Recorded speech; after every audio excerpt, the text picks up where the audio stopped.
Hello, Mr. Morgan.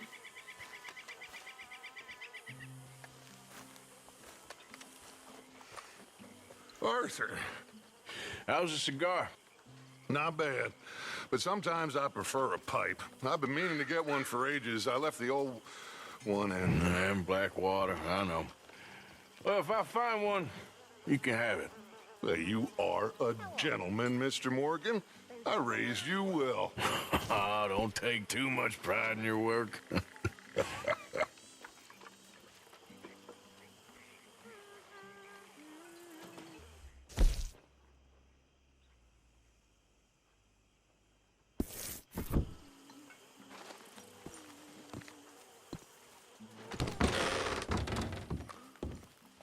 Hi there, Arthur.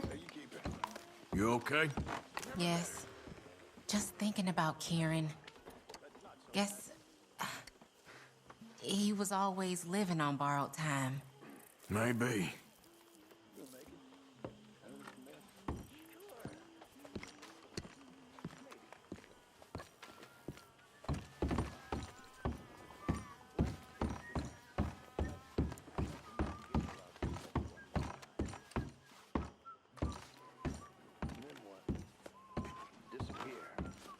Like a memory, it'll just fade away, grow old and bored. Are people just gonna forget about us? That's nonsense. People don't forget. Nothing gets forgiven. I disagree. When you're my age, you realize more gets forgotten than remembered. And forgiveness, well, mostly that's God's business. But for the rest of us, just an easy way of saying, I don't care no more. That's so. Yes.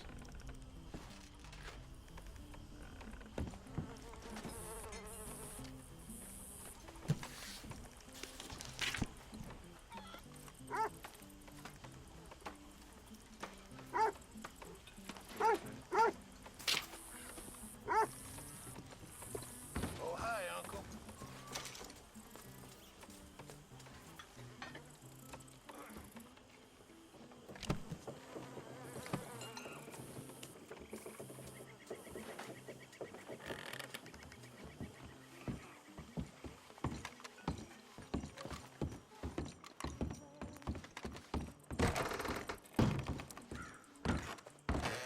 What brings you in here?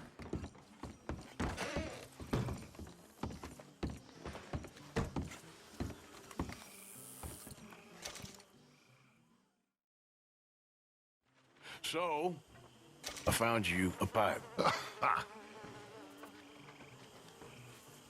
Well, will you look at that? You want these? I stole them anyway. Sure, why not? Arthur? Called in on a debtor. Well done. In the box. Mm-hmm.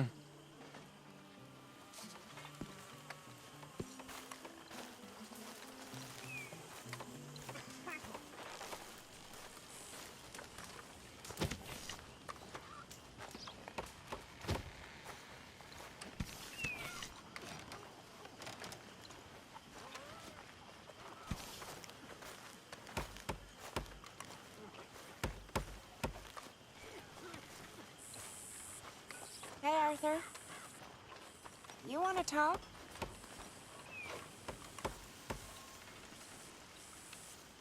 Okay, Pearson?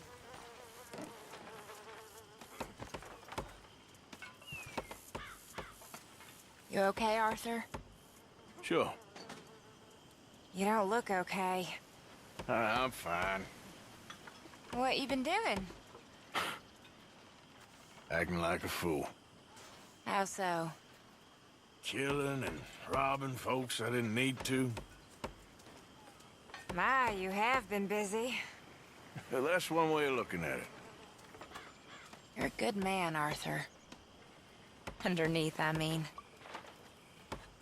I've lost my mind, Mary Beth. It's finally happened. I don't feel in control. Just stay calm and do what you do best. It seems I'm best in mayhem. Sure, I'm no better than Micah. Yes, you are. Just do what you gotta do and stop getting into trouble. We'll see.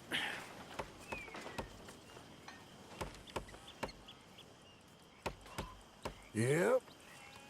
Hello, Arthur.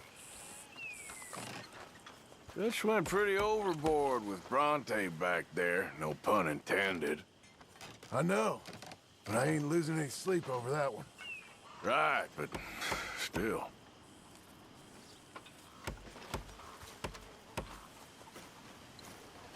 You had any luck in town?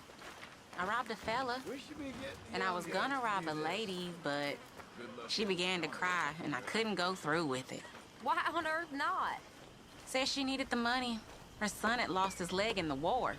Fighting for the wrong side? No doubt, but she was old. Real old. And I felt bad. Reckon she feels bad for the war? I don't think she caused it any more than I did. She was just a woman, Karen. Normal, you know. I don't see things like that. I know. You see things simple and clear. Clear, but not simple.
Abigail, John, come here.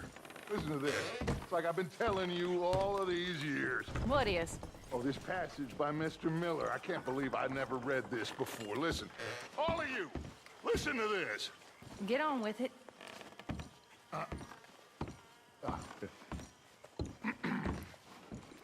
The whole point of America is freedom. Freedom of thought, freedom of deed, freedom of action. Yet how have most of our brethren responded to having their yokes cast off by getting on that boat from Europe? By enslaving themselves. They may no longer be serfs tending some master's field and giving them rights of refusal on their wives, but they have found themselves new masters in the relentlessness of ownership. The attempts at dominion over the land have enslaved them, not the land. In owning things, people, businesses, the former serfs of Europe have become not masters, not stewards, but intellectual dwarves managed by the world quite as much as Europe's enduring peasantry. And in many ways more so, for they are tricked into believing they are free, whereas the peasant knows he is trapped.